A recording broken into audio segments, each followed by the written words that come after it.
All right. Hey, how's everybody doing? Hey, Noelle.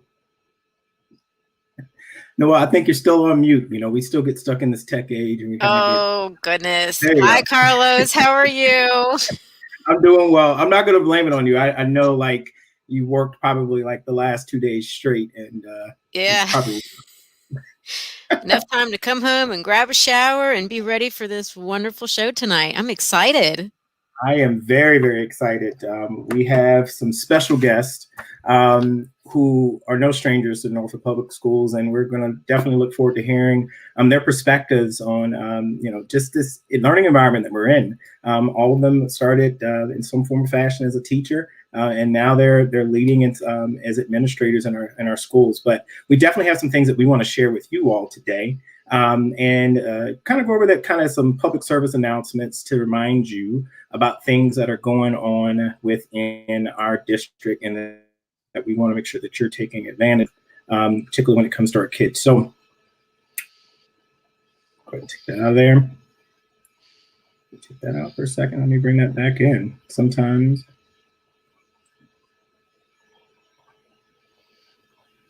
You grab it one more time.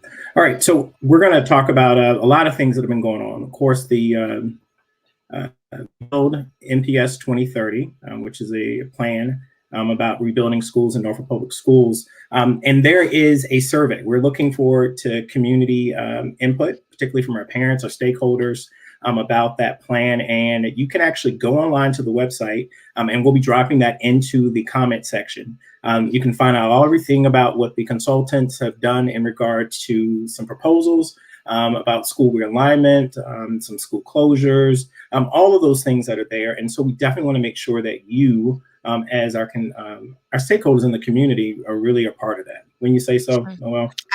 Absolutely. And, this process began prior to COVID, and then COVID came and we had to take a pause from our community conversations. And so we're really trying to put this back out to the community to receive their input. There's a lot of different plans that are being proposed here. And we as a board, would definitely are seeking the input of our stakeholders. And so this is an opportunity for everyone to share their thoughts. Definitely. And I just want to go ahead and reiterate and go ahead and place the disclaimer out there that I am Carlos Clanton representing Ward 3 as a member of the Norfolk City School Board. And any comments and things that we say here today are respective as individual members of the board and not the board as a whole. So just want to put that out there, And same for me as well. Now, another thing, preschool is coming up, and I know, Noelle, this is one of the things that you're really passionate about. So you want to talk about? Yes, absolutely. So we are so fortunate in Norfolk Public Schools to offer preschool to our 3-year-olds and our 4-year-olds. And we all know that when children enter in preschool and move on to kindergarten, their vocabulary, their learning skills just grow tremendously. And so we would encourage parents that have little ones at home to register early, register now, so that we can get an estimate of we have certain slots that are open, and we want to make sure that we fill every slot. And should we have the wonderful opportunity and need to bring more individuals on to help, more teachers on, we definitely want to do that. And so please apply for preschool. And if you know friends that have children that are young, please share this information with them. Definitely. We got kind of a reprieve this year with the pandemic so that we could maintain our class sizes. And so we definitely want to make sure, and we'll learn. We have a principal who's got some preschool students in classrooms there. The steps, as a matter of fact, Dr. Gabriel, your son is in preschool, right? Yes, and actually 2 of my children were very fortunate to be in Norfolk Public Schools preschool programs. The programs are excellent. There is a curriculum that is laid out by the Virginia Department of Education. All of the teachers are licensed. It's wonderful. Right. Good deal. So the next item that we have that we want to talk about, of course, is summer programs. And we're going to talk about that a little bit more. I definitely love to hear the perspective of the principals that we have. But this is the first time that we are going to have like 10,000 slots for our students to participate in summer programs. And I'll definitely ask the question of the principals why it's so important for our students to take advantage of this. But we'll also be dropping that in the comment section. So if you're replaying and rewatching this video, you can link to that and get additional information, the schedule, different programs, and so forth. Right. Also, and Dr. Gabriel, we were all dressed in our purple yesterday in recognition of Month of Military Child. You want to talk about that a little bit?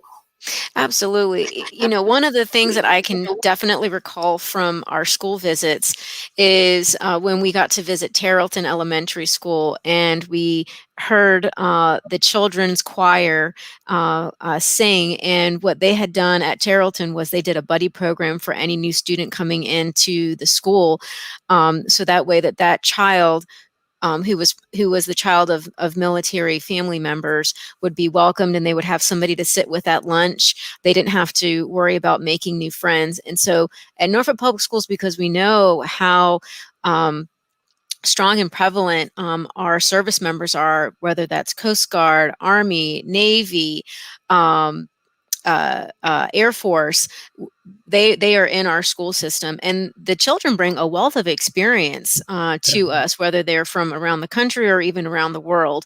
And so we celebrate them. We want to make sure that they can pick up right where they left off, wherever they came from, and that the parents and the children both feel supported, and they can call Norfolk Public Schools their home when they arrive. Definitely.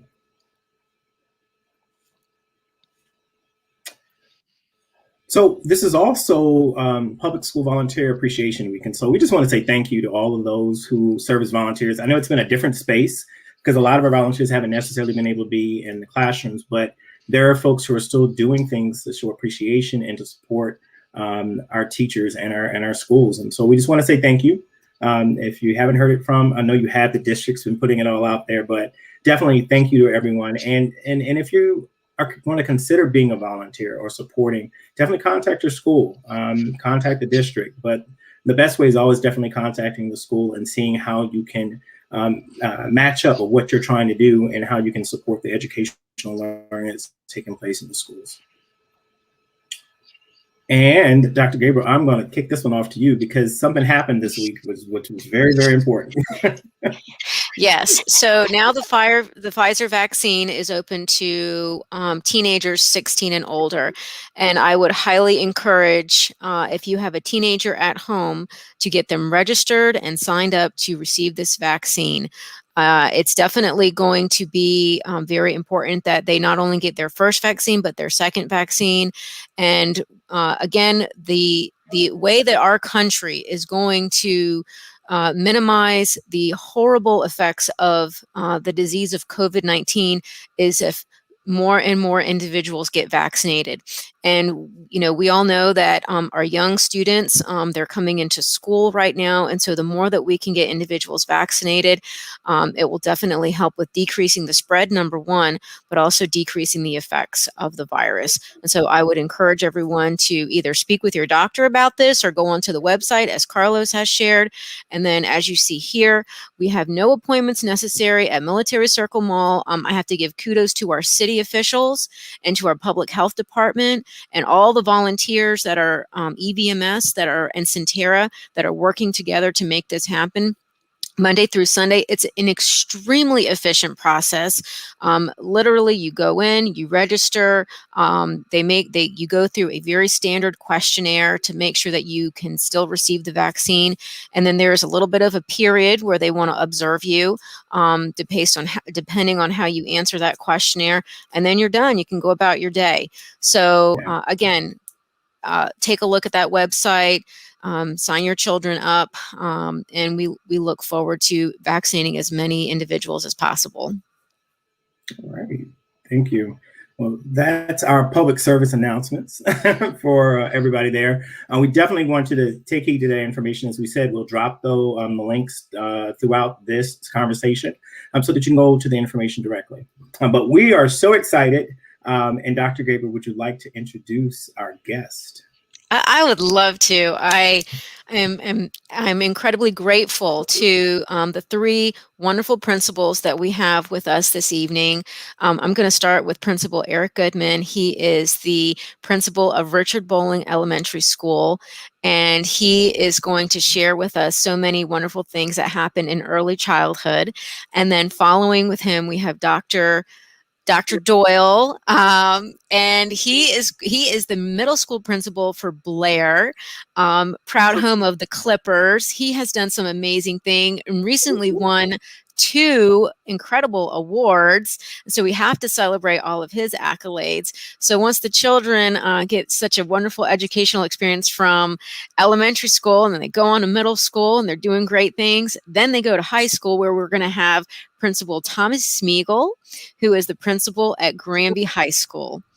And I have to just say, I'm a Comet, so, I have a little bit of an affection for, my Granby High School principal here. So, all right, we won't hold that against you today.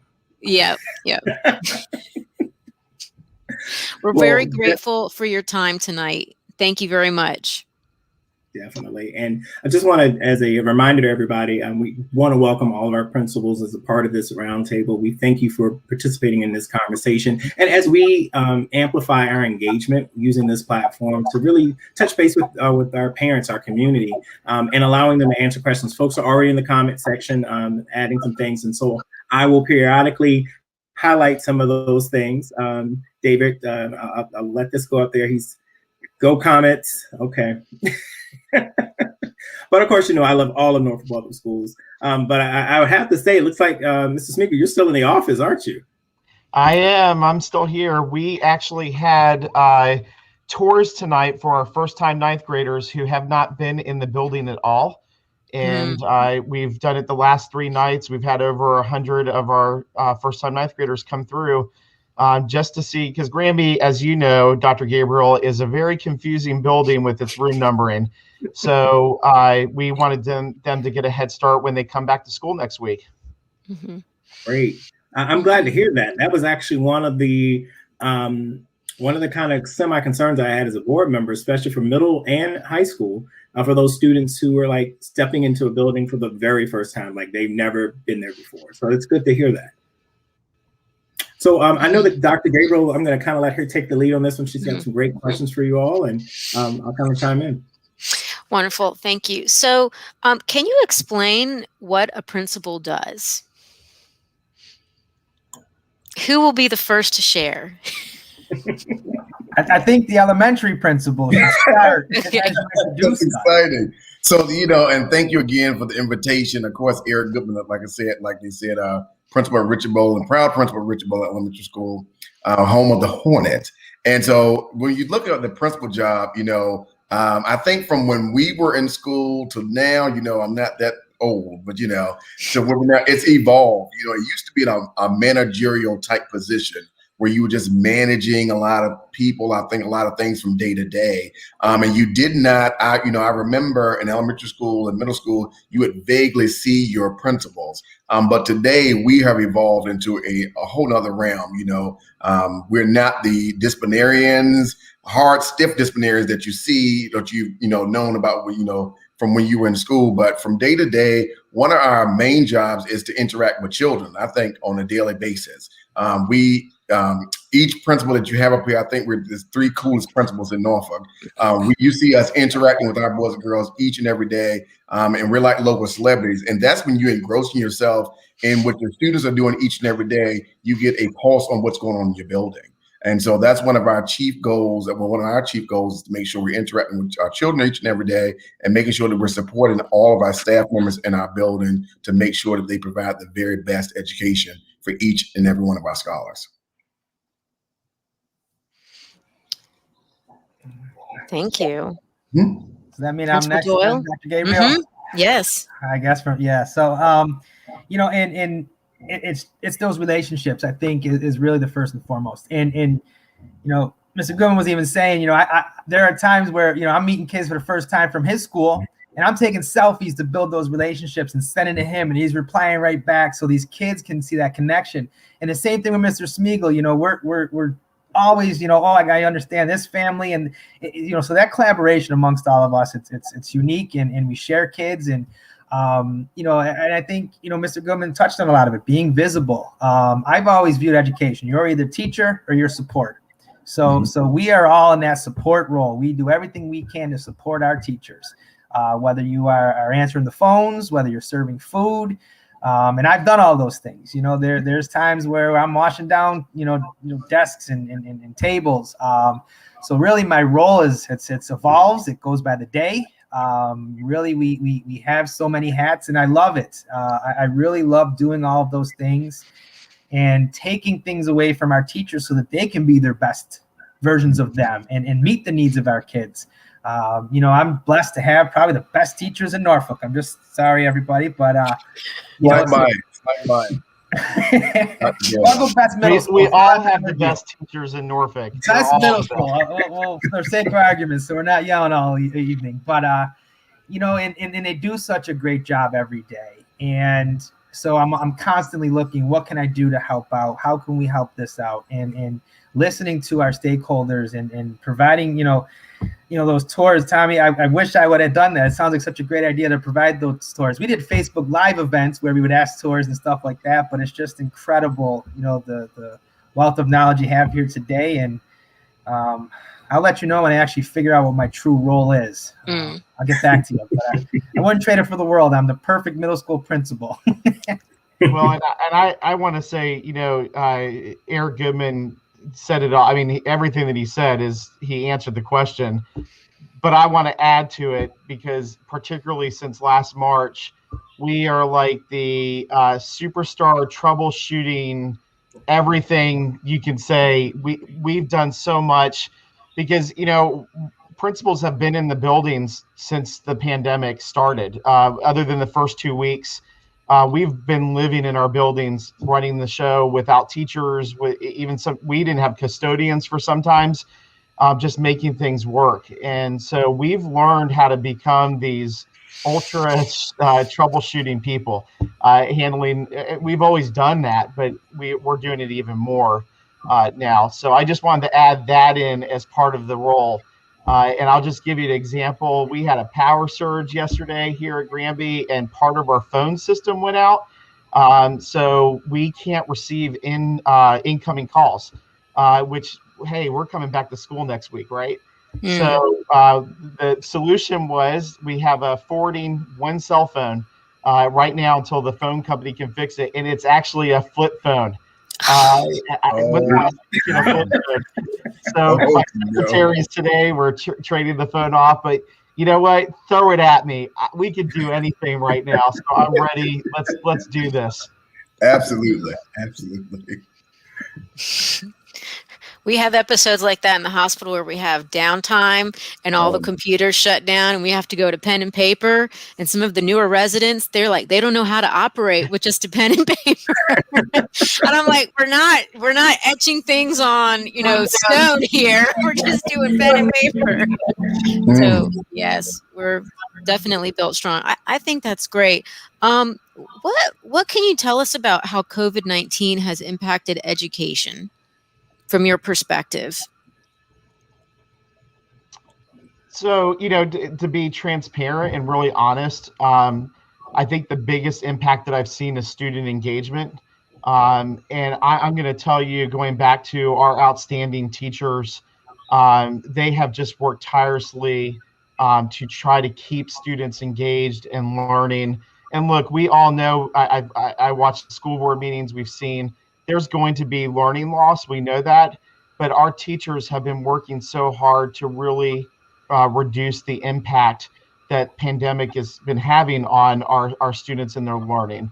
And so I know you mentioned the summer programs. We're excited about the opportunities for students to get that extended learning opportunity this summer, to be able to pick up some of that they may have lost. But I think that we know it's going to take a couple of years for us to really recover. And I hate to say that, but it's the reality.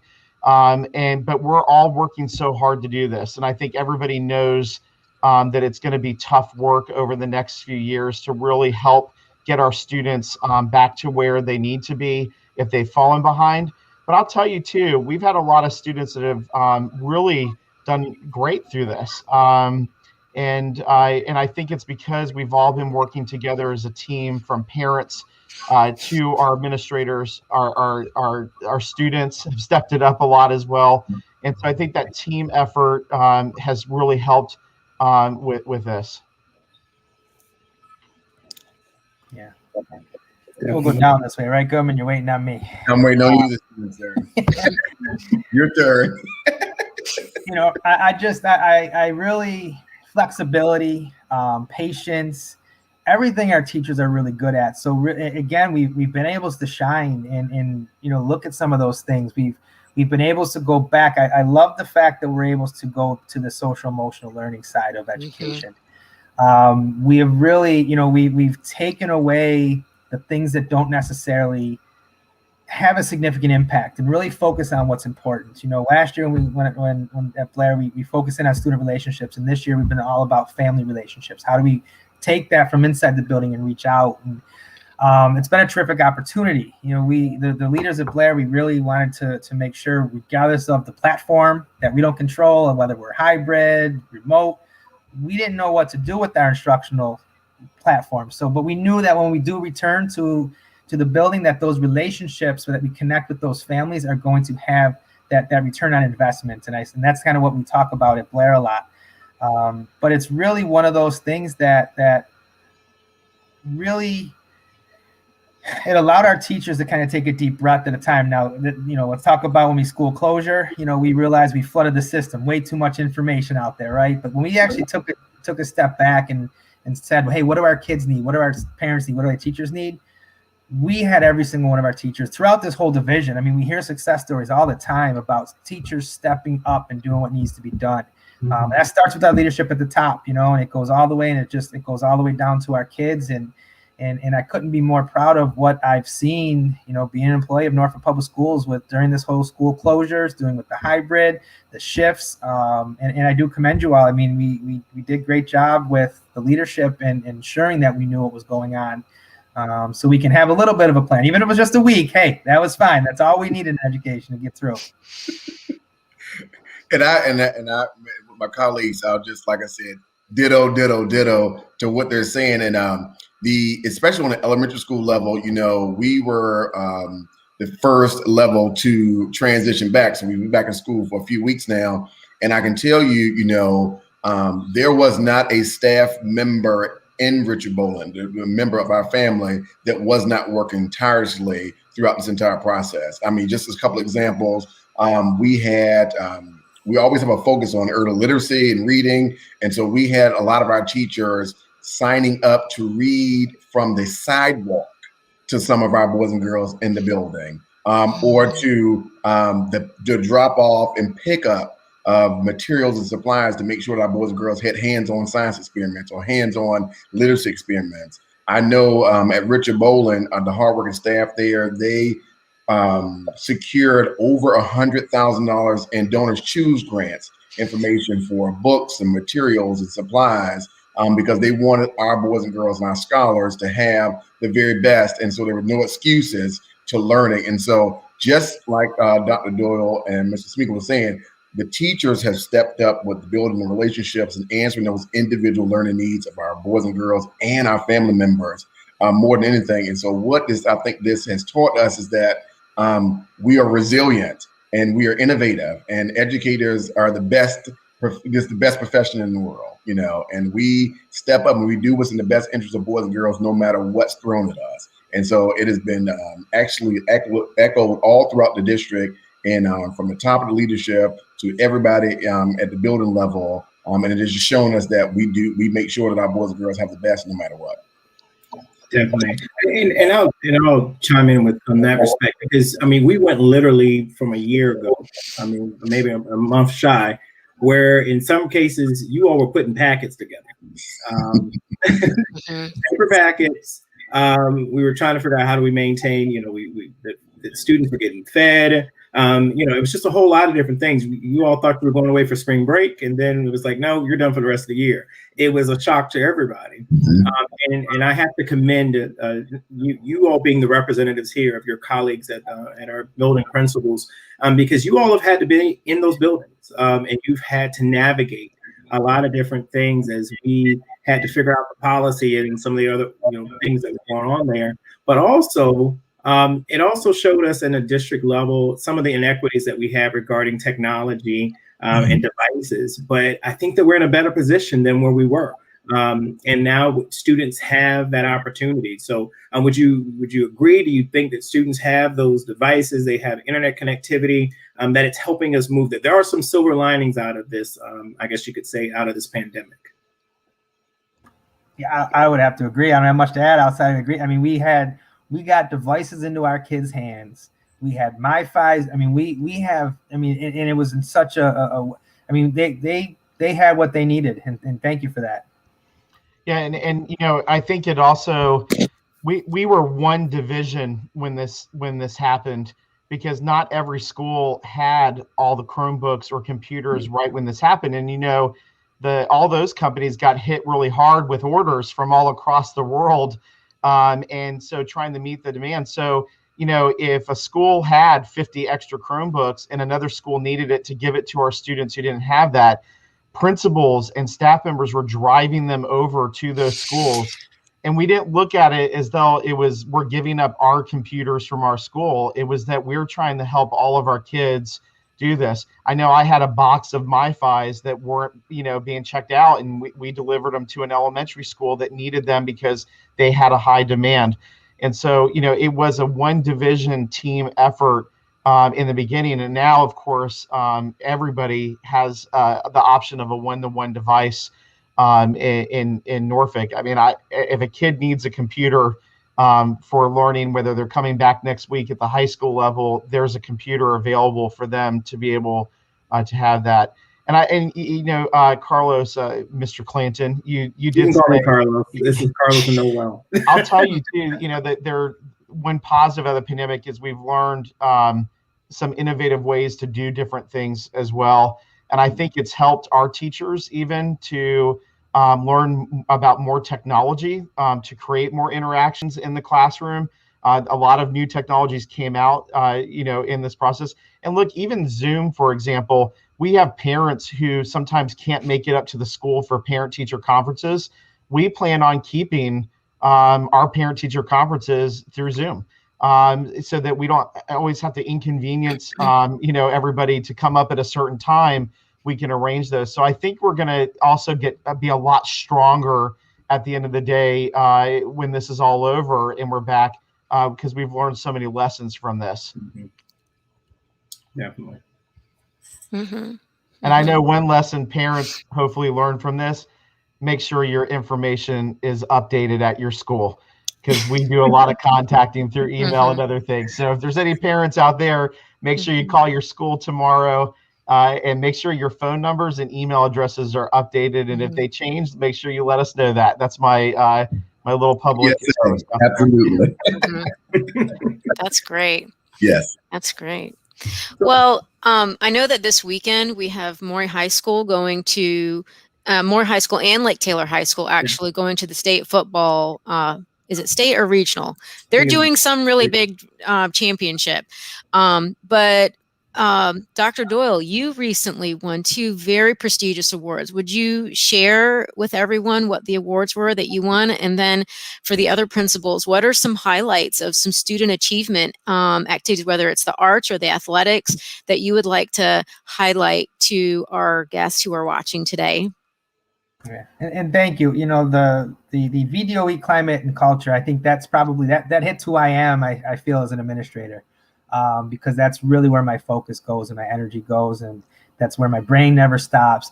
So I was nominated by a teacher, and I thought that was even cooler. I mean, it's great to get recognition from the people above you, but for a teacher to say, this is, that this culture and this climate is working out, really makes me, it was awesome. So I received that, but I'm again, like Mr. Clanton said earlier, I'm just a representative of the larger picture at Blair.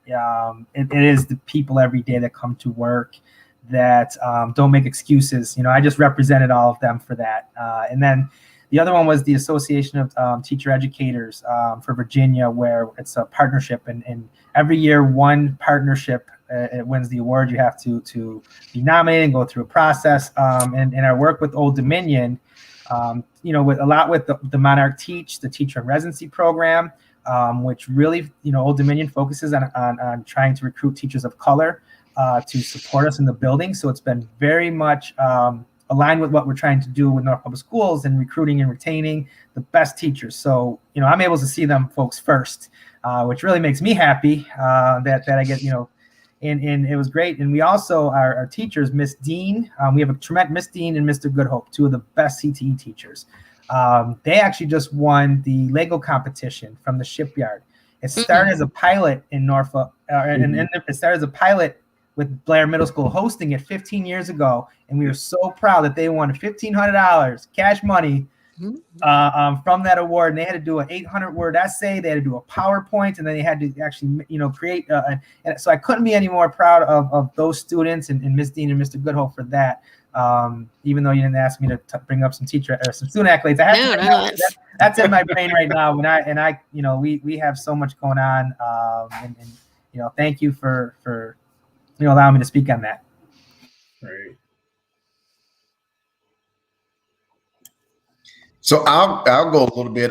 So not all the accolades Dr. Doyle's has going on, but one of the things that we have done, and something in my beard here on the side of this one. One of the things I was mentioning, and I went back and looked at my email, and it was $147,000 worth of donors choose information and grants and all type of things that my teachers were applying for our boys and girls. So I want to give them a shout out for working so hard to make sure that our boys and girls continue with hands-on experiments and those type of things. But also we have the community. We have had numerous community partnerships come on board since this pandemic took off. And and people would think that would be the exact opposite, but we've had different organizations to come on to recognize all 90 of our staff members, giving them gifts, giving them handwritten notes. We've also had when we welcomed our teachers back, we had different churches and different organizations to come on to make sure that our teachers had all the supplies they needed. They came back with we are used to welcoming our staff back with, different types of lunches and those type of things, but everything has to be in boxes and those type of things, which tends to be a little bit more expensive. And so we've had our community partners to support making sure that our boys and girls, and as well as all of our staff members, feel the love and support when they've transitioned back. So we have had just a tremendous outpouring from the community and a tremendous outpouring from our hardworking staff members to make sure that our boys and girls are well taken care of. And we do have a cross-country state qualifier that will be going to states tomorrow. He finished third in the region. We also, our Scholastic Bowl team did win the district, although Maury ended up winning the region and beat us by 1 point. But we had some competition. But we also had, I got to give a shout out to our arts folks. And I saw that Danielle Roby is watching this, our superstar music director. And I know she's announced her retirement. But we love you, Danielle. But we also had a student that won a national competition in the art competition, the Eli Wiesel art competition, which we always have entries in that. But we also will be excited because we'll be announcing lots of scholarships still. So, our high school students, our seniors are still applying to colleges and are still applying for scholarships, even through all of this. And so we'll have some big announcements about students that have been able to have college paid for. So, it's been tough, and I've got to give it out to a shout out to our seniors. They've had nothing this year, really. I mean, you think about your senior year, and what's been taken away from you, your prom and all the senior activities, and so the fact that they've been working so hard to graduate on time, and still with whatever they're going to do after high school, this is hard for them, and they miss their friends, they miss that socialization. But once again, schools have stepped it up. I know we did our SCA has been doing a lot of activities on Zoom. We had an Among Us night, which I didn't know that much about the game Among Us, but we had like 65 students show up to play Among Us against each other on one of our SCA nights. We've done bingo, and even tonight our SCA organized for Earth Day. Happy Earth Day, everybody! To do a cleanup in Ocean View Beach. It's socially distanced and mask wearing, and so we're doing everything we can to keep students engaged. So they're getting. I say that to me, that's just as well as winning an award. But I do strive to be like Dr. Doyle and getting all those awards. I want to be like you, Dr. Doyle. And I do want just one thing I forgot to give a shout out. So when we talk about the arts, so our outstanding art teacher under the direction of Mrs. Maniscalco, our second graders resurfaced trash cans, these Big 10 trash cans, and they have now been placed on the Virginia Beach oceanfront. So as you walk down the Virginia Beach oceanfront, you'll see Richard Bowling, which is always good brand messaging. So congratulations to our second graders and Mrs. Maniscalco. Great. Well, I know that you all had made a little bit of a kind of reference to teachers. I mean, you've got great leaders, but literally our teachers are in the classrooms, or, in many cases, they're in front of their computer laptop screens. But I want to show a quick video here and then get you all's, because we're coming up on teacher appreciation, and most importantly, trying to get, and you can start thinking about what type of teachers are you looking to have in your building, and what's important when you see that. So give me a second here. I'm going to share something and just kind of intro, because we're coming up on National Teacher Appreciation Week.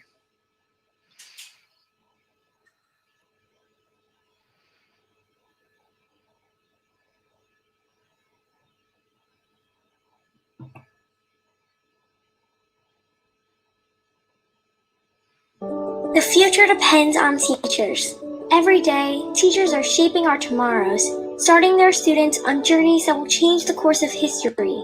Right now, in a classroom somewhere in the United States, there's a teacher inspiring a future scientist who'll make preventing pandemics their life's work, sharpening the mind of an aspiring environmentalist who will help combat climate change, and generating possibilities for a student who will become the first in their family to graduate college. It all starts with teachers who meet challenges with creativity, who reinvent education for the future, who work towards a school system that lifts up every child, regardless of race, income, or zip code, and who enable the full potential of our students, our communities, and our country. Explore a career that leaves a legacy you can be proud of. Shape the future. Teach.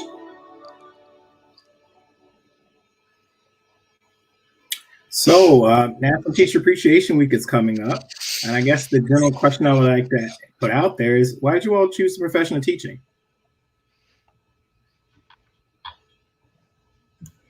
Well, I'll start off. To become a teacher, one, it goes back to my experiences in school. I am a Norview pilot. Thank you, Thomas Spiegel, who was a teacher there, absolutely, an administrator there. So I was a Norview pilot, and from being born and raised here in Norfolk and being educated was Roberts Park Elementary School, which is no longer there, Azalea Gardens Middle School, and then Norview had some tremendous cheerleaders and tremendous champions. And so, one of the things I think teachers do so very well, and especially the teachers at Richard Bowling and at Norfolk schools, is that it allows boys and girls to see that they're beyond their circumstances. And so, I had teachers who made, and you can go back and look at my educational stuff. And so I wasn't always the rock star, but they made you feel so special that you could take on the world. And I wanted to make sure I did something in a profession that I can embody that and instill it in our students. And so I decided to become a teacher. I primarily taught at Lindenwood Elementary School, 1st and 3rd grade. And my children, or my students who were students, they are now in college. So I feel like an old man. However, when you go and you go out into the world and you see them managing companies, you see them in college, you see them with all their awards and accolades, it allows you to see that you have given that gift of lifelong learning and you're investing in our global society. So it's kind of cliche, but went into education because I wanted to make sure that I give that gift that keeps on giving. And Eric, you did it again. You said it exactly what I wanted to say. And I'm a Norview pilot as well. I had some outstanding teachers that just gave me such a great experience while at Norview High School. And prior to that, it was, I wanted to make a difference. I think we all say that, right? We want to make a difference in our life, but the one profession that I know that you're going to get that instant gratification and making a difference in right away is education. And, being a teacher, I went back to Norview High School after graduating from Old University and taught earth science in the classroom that I took earth science in. And my teacher, Miss Brown, who inspired me to be an earth science teacher, actually retired right when I was coming in. That's why I was able to take her classroom. The same thing she did for me and inspire somebody else to go into that profession. And so I do have a former student from the first year I taught at Norview that's now a meteorologist in the area. And she said it was because Mr. Smeagol inspired her in earth science class. So that's why I think we're all in this. I don't know of one educator that this is about our kids, about the future, the future of our city, the future of our state, our country, and making sure that we are keeping all the good and positive things going. And sometimes in a world where it's not always that good and not always that positive. And so this is what keeps us inspired and keeps us going every day. And it's the same thing when you move into administration. We're now impacting a bigger good, more kids, by making sure that our teachers are always giving a quality education in the schools so that they are always influencing more students. We didn't leave I don't think I left the classroom. I just have a lot more classrooms that I'm in now. And so I know that's why I moved up even in administration. And you probably I don't know, I don't have the same kind of a story. It's a little bit, but when I grew up, I'm from Buffalo. I'm not from Norfolk. I'm from Buffalo, New York, and my parents always believed in education. I never really applied myself as a kid, and actually I just printed off my transcripts. It took me 7 years to graduate with my bachelor's degree in physical education and health. Let's just put it there. I didn't really value education until I got a little bit older in life, but I've always had people that were pushing me, just to kind of share, my dad, he's now a recovering drug addict, alcohol, and I love seeing that he broke the chain of our family, which is great. But no matter what struggles he was going through internally, he always wanted to keep pushing me with education. My mom had breast cancer at a young age. So, there were just things that they put inside my brain that kept me moving. And then as I kept getting older, I would just surround myself around people that had positive energy, and they always would kind of push me. And I don't even know, Mr. Clanton, if you remember, about 10 years ago, you and I actually had conversations from my graduate program about some 8+ rewards. I saw it, it was in my files not too long ago. And I pulled out a note the other day from Dr. Gatling that said, thank you from the Little Feet Meet days. It's just those little things that people have done to help me and to really invest in me. And I wanted to pay that forward. And it was one of those things where my experiences, they varied, but I wouldn't change it for the world. I wouldn't change almost failing out of college and all of those things because they've led me to this today. I've even printed off my transcripts and I show kids, I'm like, yeah, there's 3 F's, a D, and an E in this class. And it was FX, for withdrawn. but I had to go through that struggle to get here today. And those experiences helped me to connect with the students, helped me to connect with some of my teachers. But it's paying it forward and just making sure that every kid has an opportunity, because education I truly believe education can solve a lot of our problems if we actually invest in our kids and invest in this equity and making sure that we have these systems to help our kids. And if I could just take a couple of seconds, so I have people don't know this, but I have current sitting administrators in Norfolk that were my teachers. And so now we're colleagues. So I always talk about Julie Honeycutt, who was my first grade teacher. She is the principal at Willard Model School. Dina Copeland, who was my chemistry teacher at Norview High School. She is the proud principal Camp Allen. And then Brandy Smedley, who was my CTE teacher at Norview High School. And she is the proud principal of Norview Middle School. So shout out to them. That's incredible.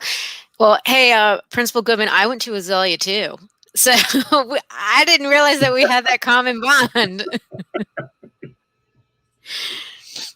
Wow. I really appreciate you all sharing. I think sometimes individuals see folks in positions and they just think that it just happened. But it's nice to be able to hear, and particularly to show that example to our students, that it's all right to have a struggle. It's all right to have some of those winding roads down there, but as long as you're focused and as long as you surround yourself with good, positive individuals. One of the things I kind of take as a mantra is that I'm student-centered and teacher-inspired. And I truly mean that, because at the end of the day, my favorite time at the summer was the last 2 weeks of summer, because that's when teachers came back. And for all the way through until I graduated high school, I went back to help my teachers, elementary on up, to put their bulletin boards together, because they made that much of an impact on it. And Tommy, I knew about you at Norview and you coming back and being able to teach at Norview. And so when I show that video about teachers, it's a great profession, and I want people to be able to hear that. I know you hear, people talk about, salary and all this other stuff, but really at the end of the day, it comes about passion and heart for young people and about the future. Tommy, you mentioned it about our future. So I thank each and every one of you all. And Noelle and myself, we talk about it all the time. We're proud products of Norfolk Public Schools. You want to see what this school division can produce. You're looking right around full circle here. Mm-hmm.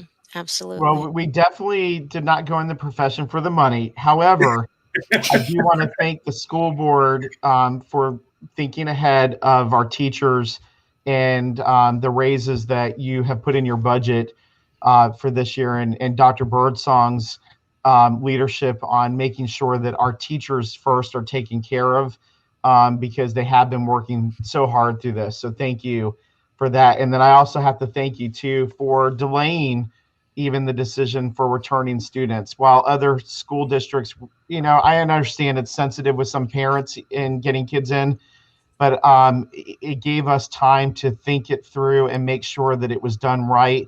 And as you saw from some other school districts, they brought kids in, then had to take them back, and then brought them in and take them back. That kind of back and forth, would have been stressful for a lot of teachers and students and administrators. And so I thank you guys for taking your time to look through this and make sure it's done the right way. Thank you. So did you have anything else on that? Yeah, has a list. I do. I have my list. So we heard a little bit about the social emotional needs of the children and connecting with families. And so I would like to get your perspective on how you have incorporated the social emotional needs of your students during this time. And then another big question is, tell me about what student achievement looks like to you. So they're two separate questions, and you can either answer them together one at a time, but go for it. I'll jump in first. I'll be quick with this one, folks. Don't worry. So the social emotional piece, and just to give a quick backstory on it, we were, the support from our central office folks, identifying needs at Blair. We were able to hire a behavior specialist, and the individual that we then identified to work in that role is incredible. Miss Ravel, she created about 400 slides that are just quick social emotional learning. It may be a picture of LeBron James, or she did flowers, butter, and just to get kids, because we knew kids were having, there's going to be anxiety. What if I got in class later? What if my computer was off? So we took away that stress of doing an SOL, review question, and we just allowed teachers, and every single teacher, every single class, still up till today, starts their class with one of those warm-ups. And I commend her. I mean, it's probably even more at this point because she continues to add to it. We also, every one of our teachers, we have for our goal statement was to do at least one family, I don't want to use the word homework assignment, but one family assignment. And Miss Tate, who was just recently interviewed on the news not too long ago, she actually had a story where they were doing writing prompts, and they were talking about murals and taking images and what they looked. She went around Norfolk, took pictures, making it relevant to them, and then she encouraged her families to go and take just selfies or anything and post them to social media. So it's that kind of work that has just really, worked with our kids and our parents. I mean, we met when school closed in March. Every single Monday, we met as a school. It was optional. We still had 90 to 100 people, and we did that all the way through June. We sang to each other, happy birthday. We laughed and did. We just had we tried to come together, so it allowed us this time to become a family. And then we replicated that when school opened again in September. So I'm that's the first part of your question. And then the second part, I don't necessarily remember all of it. So what does student achievement look like to you? Okay. It's growth. I think, I feel my goal as a middle school principal is to get those kids to the high school and give them every single opportunity they have to be successful, to graduate on time. So to me, growth looks different for each child, and the teachers understand that, the families know that. I don't look at it, 6th and the 7th. I don't want to be that gatekeeper of keeping a kid back, and then all of a sudden we have a child that's 2 years behind. We want to prepare those kids. So we look at the individual. We want growth to be individual. So if you can show growth from the first day you walk in the building, and show growth each year, or show growth by the time we're okay with that. And that's been another blessing, not having the SOLs to be that one definitive thing that people just focus in on. And there are so many other things that we can focus in on to show that achievement. And I appreciate the work that you're doing, Pat, at Blair, because I get about 1/3 of your 8th graders come to Granby as 9th graders. So we appreciate your preparing them for the future and graduation. The social emotional piece, I've got to give a shout, because my wife is one as well, to our school counselors who have also been available during this time to help students, and are doing Zoom sessions with them. And when they need to talk to them, all of my counselors went in and did sessions with students and did small group pullouts with them to talk to them. And anytime a parent has reached out to us with a student in need, we've made staff available for them. It's interesting because social emotional is also technology support. When technology gets so frustrating for a student that it makes it emotional for them, everybody just stops what they're doing to help a child when they can't log into Canvas, or they're having issues. So it's been a collective effort. I mean, everybody just works together with that. And as Dr. Joel said, the growth of a student, and of course it's going to be harder to measure that. We've been working in our schools to see how the pandemic has been impacting growth. But believe it or not, there is growth. The kids are still improving. We're seeing the student achievement still happening. And that's an important measure. If they get from A to B, that's great. They may not get the C, but hey, they got it to B, and maybe they're almost there to C. But we're working hard to do that. It is going to be different every level, and I know because I have a kindergartner, and I have to give a shout out to Miss Daly, his teacher, who's just kept him so engaged. I don't know how a kindergarten teacher has been able to keep 18 kindergartners. It's like herding cats on a Zoom sometimes with them. But instead, every week we go pick up something. She had a little Miss Daly that he could have in front of him, and she brought her cat into it. and it was always, but I mean, just once again, those teachers have really helped with that social emotional piece. If a kid isn't engaged or active in class, I know many teachers that have reached out to the student and the parents to find out what's going on. Your screen's black. I know you're there, but you're not responding back. You're not turning in work. What can we do to help you? So that you can have the best experience you possibly can during this hard time. And yes, and thank you. And so when you talk about the social emotional piece, again, Mr. Smeagol, I'll tell you, I worked with his lovely wife at Ocean View. When I was at Ocean View, she was an outstanding counselor. And just hats off to all of our school counselors, professional school counselors, because they are rock stars. And we have, I'm a little biased, we have the best professional school counselor in the world, Ms. Leslie Ann Benson at Richard Boland. And one of the things, he was very absolutely correct when he was saying that the school counselors, even in the midst of this, they were connecting with family members by Zoom, by phone calls, day and night. But also one of the things that our teachers and staff, going back to what they were doing, one of the things we came up with, it, we said we were transitioning with grace and patience. That's what we said at Richard Boland. And so that was grace and patience for the families, but also grace and patience for the staff as well.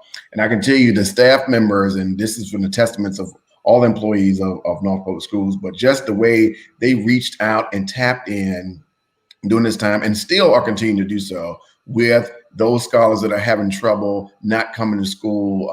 They want to be there, if they're in house A, and guess what? It's not their day, but they're having difficulties. The teachers are reaching out day and night. The counselors are reaching out day and night. Shout out also to our outstanding school social worker, Mr. Mitchell, and our school psychologist, Ms. Bolt, and they have become a team at Richard Boland. But like I said, everybody at our school buildings level have been tapping into those social emotional concerns of our boys and girls, and really looking at what they need individually to be supported, and as well as our families. And as far as the student achievement pieces, my colleagues here have said it well. I have a pre-K 3 through 5th grade program. So getting our 3-year-olds in, it is super, super important. I like how you all opened up with the pre-K slide, because there's no more an advocate or champion of pre-K program than me, who's also in a pre-K program. I actually started a Head Start and then went to pre-K in a school building. And so when you have those federally funded programs, you get products, you get decent products. Didn't turn out too bad, but you get people, and that's the goal, to get that early intervention, that early education, so that we're able to give our boys and girls a jump start. And I can tell you that's something in Norfolk schools we value very highly, is our pre-K. And shout out to Jamie and Tracy, who hold down that department, because it's important that our boys and girls, we get in early, because once we get them in, they stay until they graduate on Tommy's end. And so that's the goal and the focus. And so student achievement is getting boys and girls in early, providing great teachers, making sure that we assess where our boys and girls are, get them ready for elementary school, middle school, high school, and then life beyond that, to the point where they can decide what route they're going to, because we prepare them that well at Norfolk schools. I just got to correct one thing, Mr. Goodman. You said something about the best school counselor, but I got to say, my lead school counselor, Miss Still, she's the 2021 Blair Middle School Teacher of the Year, nominated by her peers. So I just want to throw that out there. So she was recognized as the best. Look, I since you all have gotten on, and people don't know, I mean, it's been a friendly banter between all of them. I'm not saying that school counselor. I mean, look, the competition, in the district. Okay. Yeah. And I will have to say that we wanted to do this as a series of having different voices. We felt that this was important to not politics or anything else down there, but just get to the heart of the matter, learn about our leaders that are in our buildings, share about things that are coming up, so that we can get our parents, and really to amplify what's already been stated, so that people can take action. So if you're watching this, please look at those links. Do the summer programs. This is important. Pre-K, get those children in there. But at this particular point, where we try to keep this at an hour, it's 8:30. And I think that we'd like to just give you all a final comment that you'd like to state there, and we'll wrap it up.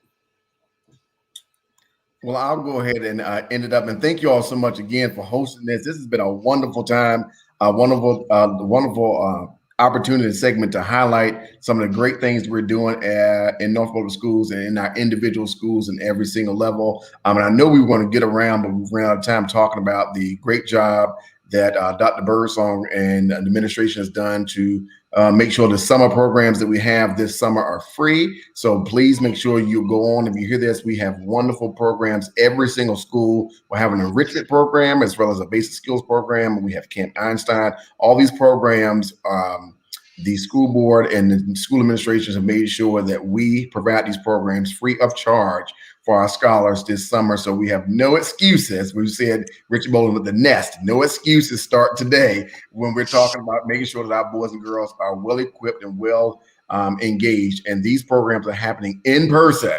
So that's a beautiful thing. So we're excited about the enrichment programs and the summer programs that we're hosting in our building. So please make sure you go on. So again, thank you all so much for the opportunity. We love our jobs. We have awesome employees and staff members within Norfolk Public Schools, and we do things that are in the best interest of children each and every day. So thank you so much for the opportunity. Thank you. And I'll go another time. You get the last word. Don't worry. Again, thank you for the platform. I mean, it's amazing, just in here, I'm getting emails from parents and, hey, can you share those SEL warm? So thank you for allowing that platform and for us to share, because that's what really comes together in the relationships that we have in Norfolk. It's tremendous. And I say it all the time, this is really the best place to work. We have our challenges, yes, but I wouldn't, it's amazing. The principals we have here today, we joke, but we have a great relationship, and it has just this impact throughout the division. So thank you for allowing this platform.